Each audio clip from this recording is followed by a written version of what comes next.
Bonjour à toutes et à tous et bienvenue dans ce nouvel épisode de WWE News.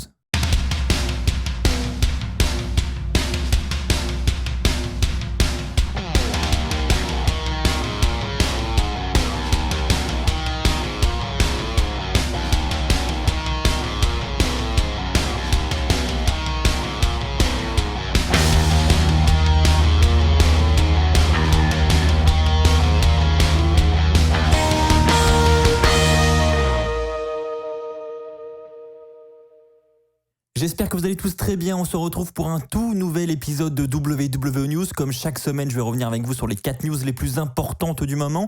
Cette semaine, nous allons premièrement parler de Becky Lynch qui pourrait effectivement faire son retour sur les rings de la WWE.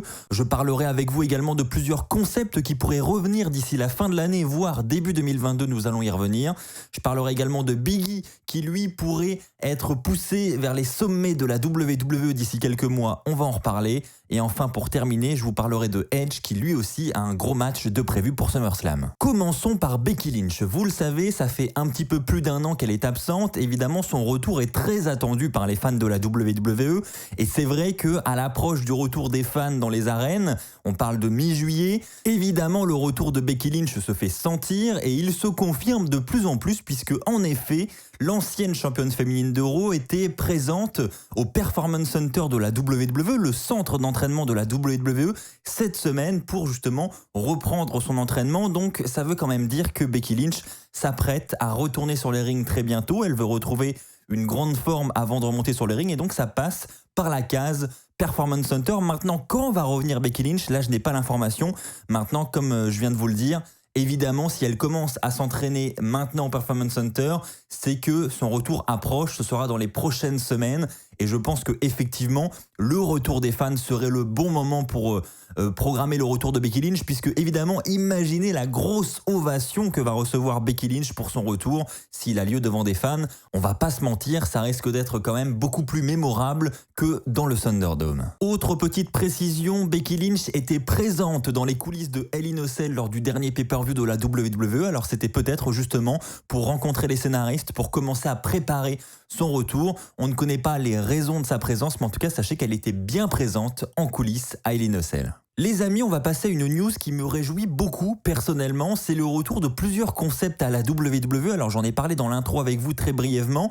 Effectivement, selon WrestleVotes, qui est quand même une source très fiable sur Twitter, qui a visiblement des relations vraiment proches de l'interne à la WWE, eh bien cette même source a entendu dire que la WWE avait pour prévision d'organiser des shows spéciaux d'ici la fin de l'année. On parle de Raw Old School par exemple, vous savez c'est le Raw avec l'ancien décor, un peu comme on a eu dernièrement le SmackDown Throwback mais en version un petit peu améliorée quand même.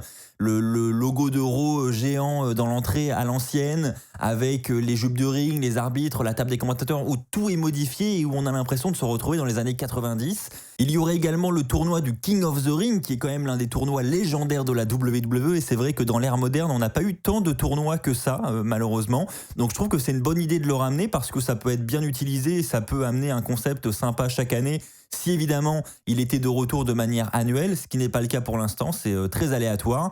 Et nous avons également le Viewer Choice, ou plutôt Cyber Sunday, qui pourrait faire son retour d'ici la fin de l'année, voire début 2022, pour ceux qui ne connaissent pas ce pay-per-view qui s'est arrêté en 2008.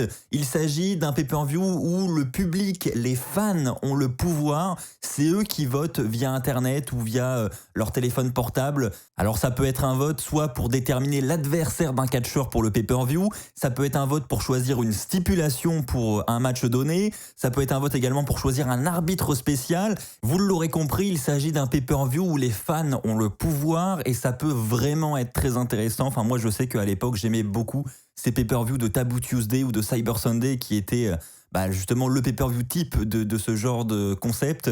Franchement, j'espère réellement que tout ça va revenir à la WWE. Ça permettrait d'amener un petit vent d'air frais, justement, ça ferait beaucoup de bien.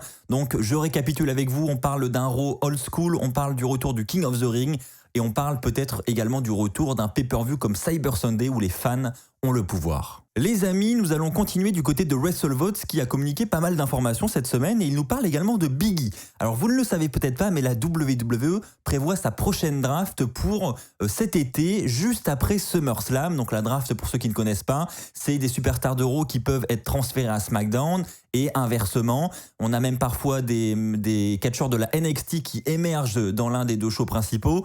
Donc tout peut arriver et on parle cette semaine de Big E qui, vous le savez, est actuellement du côté de SmackDown et qui pourrait être transféré du côté de Raw. Du moins, ça serait l'idée des scénaristes. Ils voudraient effectivement réunir le New Day, mais simplement en tant que clan, pas en tant qu'équipe, ce qui voudrait dire que Big E resterait toujours en solo et serait simplement accompagné au ring par ses coéquipiers par exemple, mais il resterait bel et bien en solo, c'est-à-dire qu'on ne verrait pas un Big E en équipe avec Kofi ou Xavier Woods pour aller chercher les titres par équipe par exemple. Et l'idée des officiels serait effectivement de faire de Big E une top star du côté de Raw pour qu'il puisse se diriger vers le main event. On parle quand même d'un Big E qui serait main eventer dans les prochains mois. Alors évidemment, tout ça n'est pas confirmé, il va falloir attendre pour le savoir. En attendant, si les officiels discutent actuellement de ça en coulisses et qu'ils ont de gros plans comme ça pour Big E, personnellement, je trouve que c'est une très bonne chose et j'espère que ça va se concrétiser pour lui et que ça verra le jour parce que on le connaît, un Big E, en plus d'être super divertissant, il est quand même très talentueux. Donc franchement, moi je suis à 200% pour la mise en avant de Big E dans le main event de Raw. N'hésitez pas les amis à vous aussi partager votre avis dans l'espace commentaire. Est-ce que Big E selon vous, c'est une bonne idée de le mettre dans le main event de Raw ou pas ? Et enfin les amis, je vous ai parlé de Edge qui pourrait avoir un gros match pour SummerSlam. Je vous ai également parlé de Roman Reigns et de John Cena déjà précédemment dans un épisode de WWE News. Sachez que le match entre Cena et Roman Reigns est toujours prévu pour SummerSlam. D'ailleurs, John Cena, lors d'une interview hier soir, a confirmé que les rumeurs sont bien vraies. Il va revenir prochainement. Par contre, il a bien dit qu'il ne savait pas quand encore il allait revenir, mais il veut revenir et il va revenir. C'est ce qu'il a dit.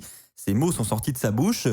Reste donc maintenant à savoir si le match entre Roman Reigns et John Cena pour le titre universel est toujours dans les plans de la WWE. En attendant, cette semaine, on va s'intéresser à Edge qui, comme je vous l'ai dit, aura un beau match à SummerSlam puisqu'il affrontera dans un match pour la première fois de l'histoire Seth Rollins, l'une des top stars de la WWE. Et c'est vrai que pour beaucoup, Seth Rollins contre Edge, c'était un dream match il y a encore quelques années. Et évidemment, lorsque Edge a effectué son retour, on s'est rendu compte qu'avec les superstars actuels dans le roster, eh bien, beaucoup de dream match allaient pouvoir se réaliser. Eh bien, sachez que pour tous ceux qui voulaient voir Seth Rollins contre Edge, votre rêve pourrait se réaliser puisqu'il fait désormais partie des plans des officiels pour SummerSlam et ils veulent vraiment ajouter la stipulation First time ever pour ce match, donc la première fois de l'histoire que les deux vont s'affronter. Je suis totalement d'accord avec vous, je pense que ça peut vraiment être une belle tête d'affiche. Et en attendant, on va pas se mentir, si la carte, les rumeurs de la carte pour SummerSlam se confirment, on a quand même une belle carte en prévision avec un Seth Rollins contre Edge, un Roman Reigns contre John Cena, un Brock Lesnar contre Bobby Lashley. Honnêtement, cette carte peut vraiment avoir de la gueule. Là encore les amis, n'hésitez pas à partager votre avis dans les commentaires. Est-ce que la potentielle carte de SummerSlam vous fait envie ou non ? On se retrouve très bientôt pour un nouvel épisode de WWE News. N'oubliez pas de me suivre sur mes réseaux sociaux. N'oubliez pas également de vous abonner et d'activer la cloche pour ne pas manquer les futures vidéos. On se retrouve très vite. D'ici là, portez-vous bien. Et n'oubliez pas, soyez toujours très très fiers d'être fan de catch. Allez, bye tout le monde.